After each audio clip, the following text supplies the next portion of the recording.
Right, welcome back to Exehaven Harbour, and I'm currently testing the circuit with various locos. We've got the 5MT running at the moment, and got 7 coaches. And if you're wondering why the little green van is in there, these dapole coaches are not very good when they're coupled up to a loco for some reason, but you put a little break between the loco and the coaches and it seems to perform just fine. So again, slight mismatch on the coaches, got a Mark 1 right at the back there. I couldn't find any more of the coaches, so I'm sure I've got one more of the I can't remember what they're called now, those bullyhead coaches. Anyway,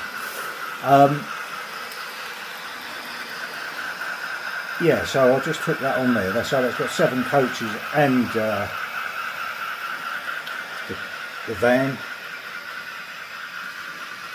and it's going around quite well. I had a little issue earlier, which I've now sorted out. The pony truck kept coming off, and it was at the same point. And when I looked down there, I had a screw that I'd screwed the track with. And it kept clipping that screw. As soon as I took that, it hasn't done it at all. So hopefully that's that problem solved. So I'm going to let this run round a few more times, and then I've got quite a full rake of freight, and I'm going to run that, and might give the schools class a bit of a go on that, because it's the steamers more than anything that cause all the trouble. A lot of you may know that, and it's generally just little teething troubles. Once you've sussed out where the things are going wrong, they tend to be okay. So I'll be back in the next bit, which will be very soon for you, but it may be another 10 minutes or so while I let this run round a few more times. We're very pleased how it's working.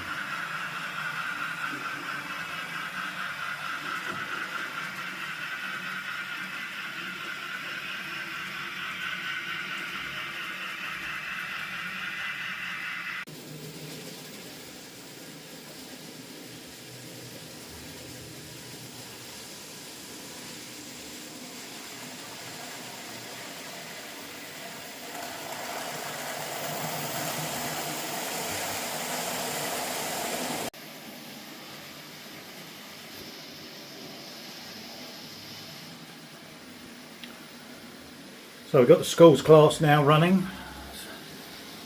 Got what I would call quite a heavy freight, let's say, for Exehaven. It's handling it quite well, but I think much more than that it would struggle. But it's quite a good rake, I would say.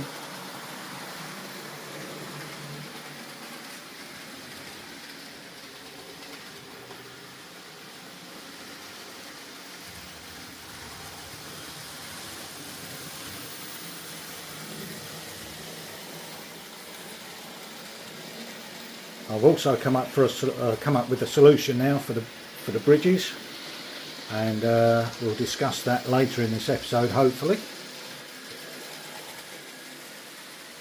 In the meantime, I'm just enjoying playing trace. I've been testing the gradients and so on, and the various locos at Exehaven. There she goes. Try and keep a full screen of the train. It is much easier, I must say, now that I've swapped to using my phone instead of my iPad. And the case that I had on my iPad was getting increasingly difficult, and it had lost all its stiffness. And it was quite difficult to film with it. and then I'll take it out of the holder or the case that it was in, and then as soon as I've done that, my hands would be rubbing up against the microphone and all you could hear is so yeah. And of course the editing I'm doing through my phone as well now, which is quite interesting, a little bit different to the iMovie, but not much different.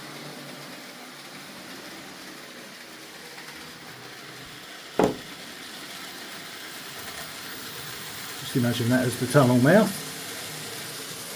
She runs through, across the bridge, across the estuary, up she goes.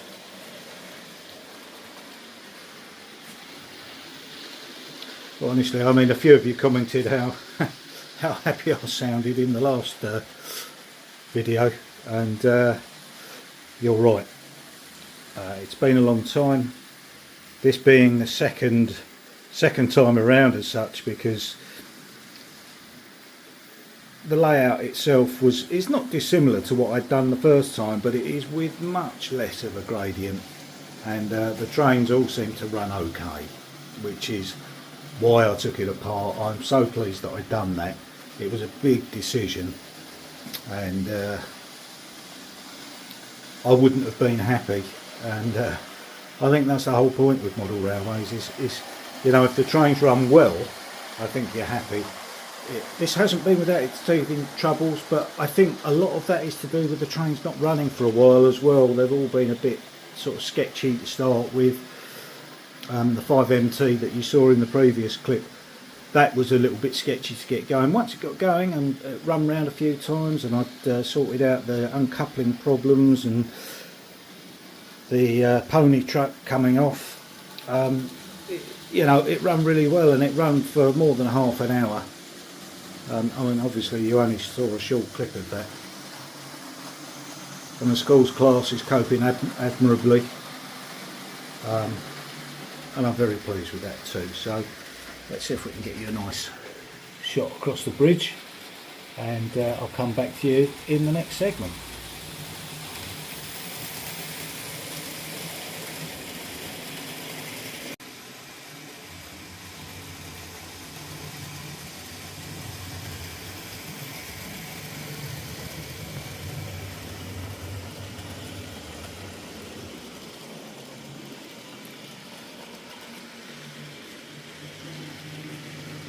Okay, so something for our national treasure, Mr. Island. Mark, I hope you're well, mate. I know you're recovering, but it's slow. But I thought I'd get the old Western out, and as ever, it's been Old Faithful, straight out and on and running. The only couple of little issues I've had with it, a little bit of uncoupling hassle. I'm not sure that's the Western more than the wagons. So I've changed a few of the trucks round. Seems to be going okay now. See if I can give you a full shot of that. There we go.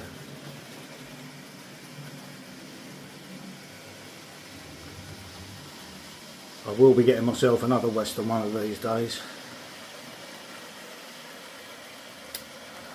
Maybe a green one, or maybe the desert sand. I quite like that one as well. We'll see. A couple of other things I want to buy as well, and it's all going to be run through Mrs. Exehaven. So it may not be quite as quick as I'd like.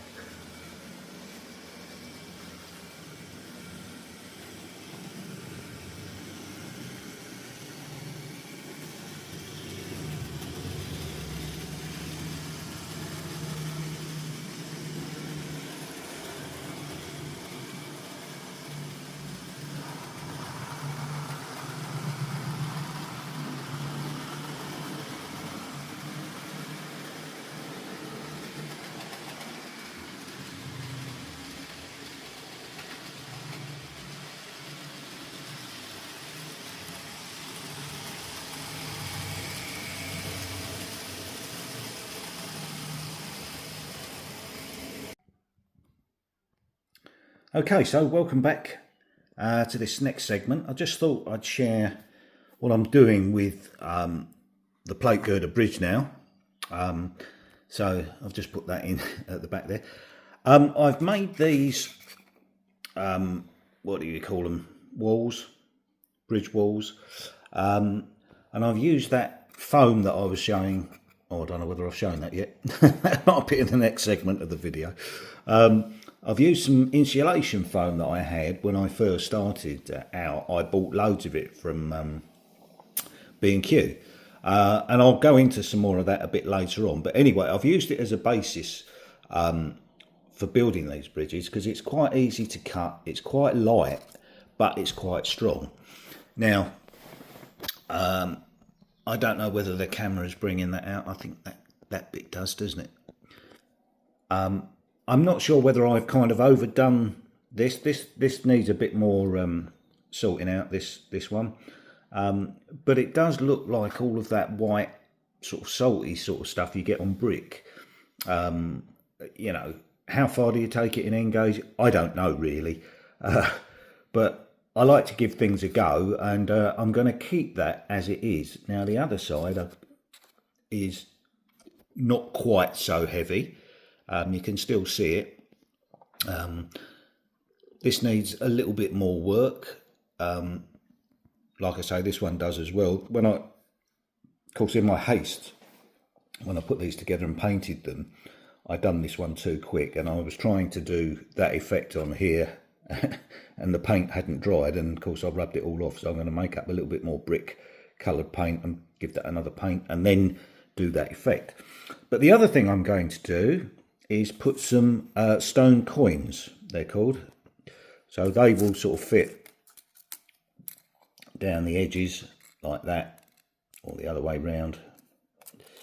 It's hard to get hold of these, like that. Now these need a little bit of paint because they're like a plastic, and they're a little bit shiny. Can you see that there? And I got those from York Model Rail. These are laser cut details and stone coins. Not the cheapest in the world, but the postage, which was quite expensive, as soon as it just come in an envelope. It was a £5 for postage, and I think the coins were £6. But there's loads of them, and that's what I'm going to use. So I'll just bring the top of the bridge. Now, I'm not sure whether that really comes out, and I think I may do another green, but these are painted with Tamiya. And this one is Japanese, I think this is Japanese navy green, but they actually, because I'd sprayed them black as an undercoat, if you like, and as a primer, and of course I painted these green, and they're a bit dark, and they still look black. Even to the naked eye, they look black until I'd move it right up close. So I'm going to get a slightly brighter green. I think the next time in my hobbycraft, I'll see what I can find. But I'll be back to you in a second. Okay, so that's kind of how it's going to look as well. It obviously it's when it fits in with the layout, it actually fits in all okay. So this should look reasonably good, hopefully, and that's how it's going to be.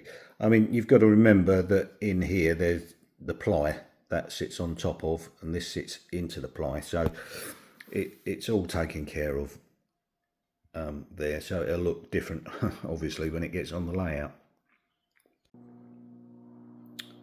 Right, okay, sorry, I forgot to mention as well that I had a comment on the last video regarding the circuit, and it was about a support in the middle, and it was from Gary.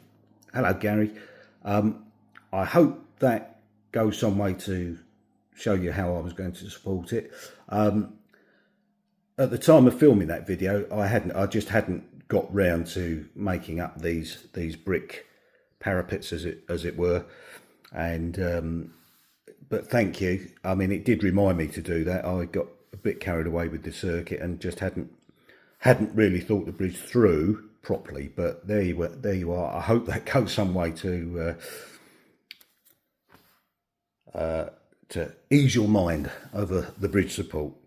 And it's great to have those comments, and Gary, I much appreciate it. Right, okay, so something else I've been working on, and coincidentally, Simon at Heaton Lodge has also been doing the same thing. I was quite quite amazed when I saw it on Saturday. Maybe great minds think alike. And Simon, if you ever watch this, I hadn't realised you'd done this, but obviously yours is for O gauge and mine is for N gauge. Now, this is made out of 2mm insulation foam that I get from B&Q. Bought loads of it when I started, and you'd have seen me allude to that in the previous segment with the bridge abutments. That was the thicker stuff. That was the 10mm thick that I use for that, and this is just the 2mm. Now, basically, it was all just a practice, and I was going to use this, and I probably will use it, but I'll make another one for the sides or the bridge abutments underneath the big arch bridge at the back. You won't really be able to see them, but it covers up a little bit, and it's very effective. Basically, all I've used here is the concrete Woodland Scenics concrete colour paint. Painted the foam, and I've actually used my scalpel, just the scalpel blade.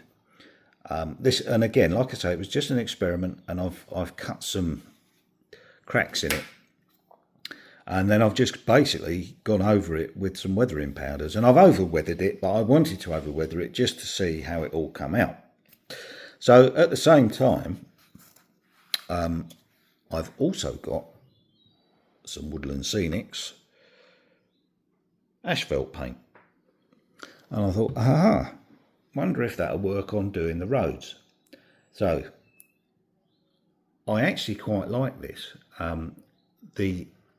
That 2mm foam has got a texture to it that is quite good for N gauge roads. I don't have to do anything else with it. And like I did with the piece of concrete, I could actually make some cracks and potholes in the roads if I wanted to by using my scalpel.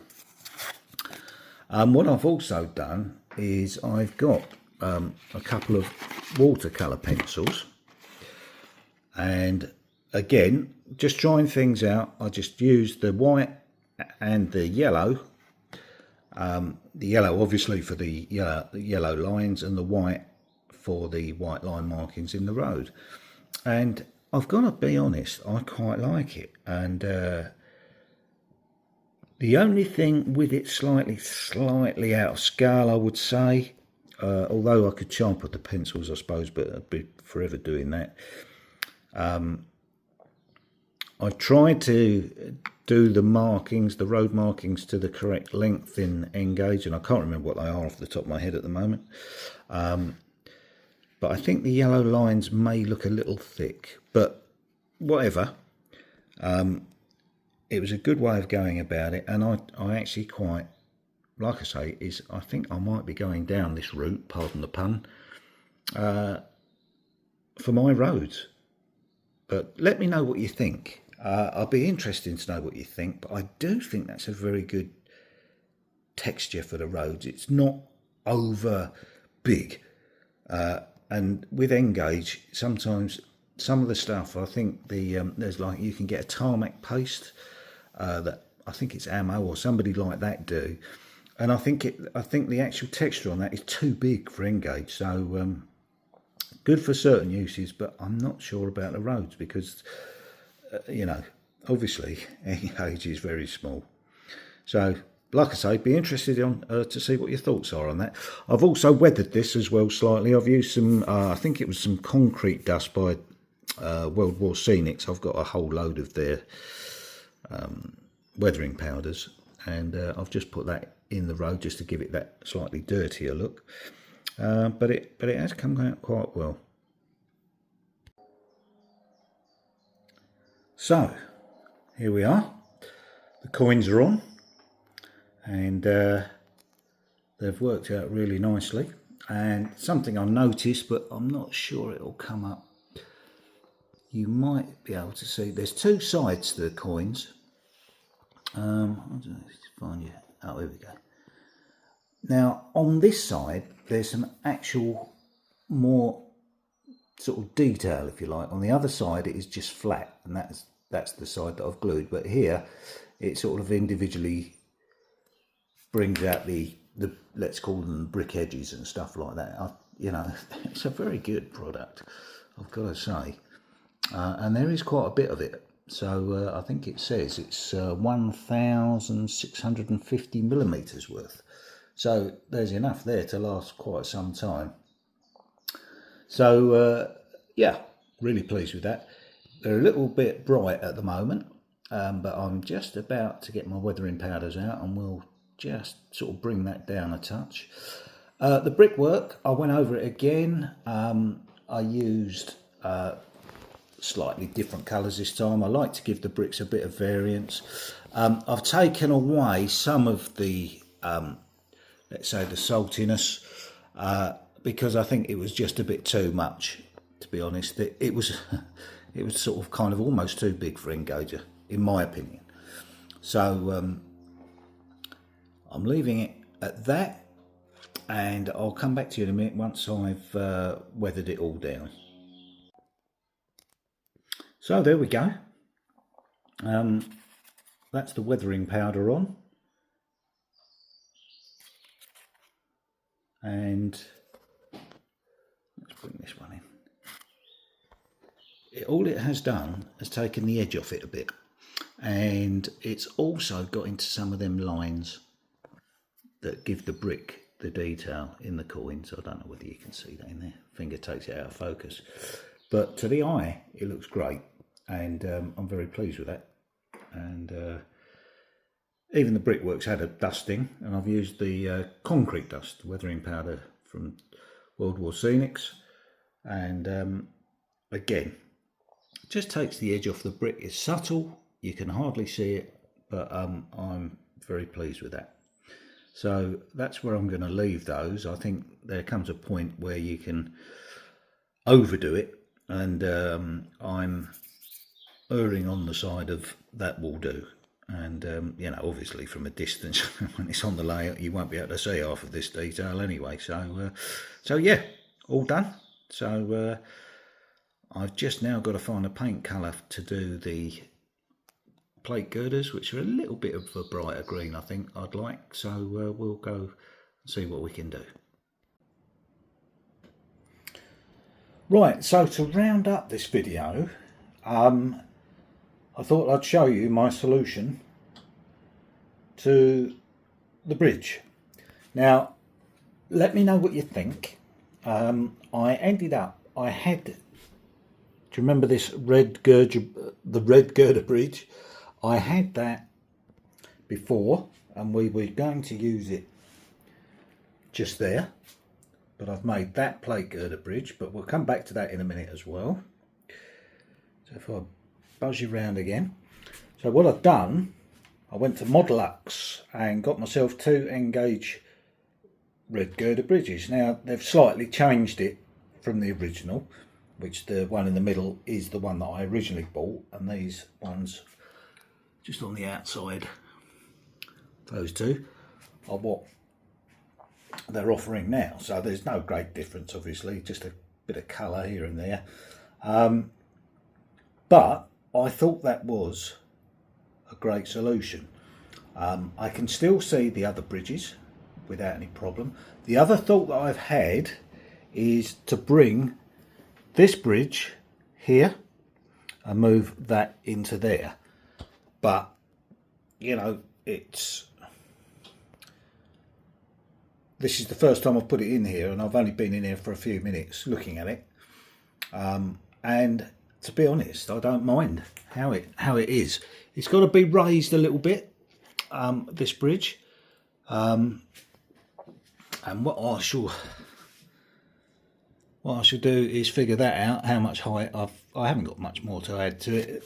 It's only for the riser, so it's just that gap there I've got to raise that up to. These are the pillars that come with the kit. I'm still umming and ahhing about whether to keep those or not. I probably will, actually, because I do actually quite like them. I think if I weather them down a bit, they're going to look okay. But yeah, they're very easy to put together. Nice little kit. And like I say, they've just changed it slightly. And to be honest, I don't mind that. I think that just gives it a little bit of variance. And I can, if I'm really that desperate, I can paint them. But there we go. So if I get off my hands and knees again, bring you up, give you some certain views of that, like that. So this bridge will be for the 2 local lines that will come round, which will enable me to have 4 trains running at once, basically. So yeah, so there's that. So the next thing I want to talk about is the plate girder bridge. I am happy with that, but spending all that time building it, making it, I'm not going to have that there. I'm just going to go back to a piece of wood in there, and that will form some part of the landscape when I've decided exactly what I'm going to do. That bridge doesn't fit in there. It's not, the bridge will be used, I promise you that, but maybe not there. It just doesn't fit in to what I want, so, or what I'm thinking. So that's that. And the final part really is just to show you where I've got in terms of laying the next track. So I've kind of started here, and we're only up to here, up to where the Western is parked. The reason for that was because I was undecided about what I was going to do with that, then got sidetracked with the other girder bridges and I spent a little while building those. Not that they're a quick kit to make actually, but I just built them in between doing other stuff really, and I'm trying to finish off the all the ship that I'm building. The oh god, I hate getting old, I can't remember what they're called. The freighter, the Scale Scenes 1950s 60s freighter. I'm still building that, and I'm really coming up towards the end of that, so hopefully in the next episode of Exehaven Harbour I can show you the completion of that. So anyway, let me know what you think about this. I didn't want to waste that middle or that one that I was using originally, because that just didn't fit quite in over there, and as it turns out I've changed my mind anyway. So as ever, thanks very much for watching. Catch you in the next episode, and take care of yourselves. Cheers for now. Bye.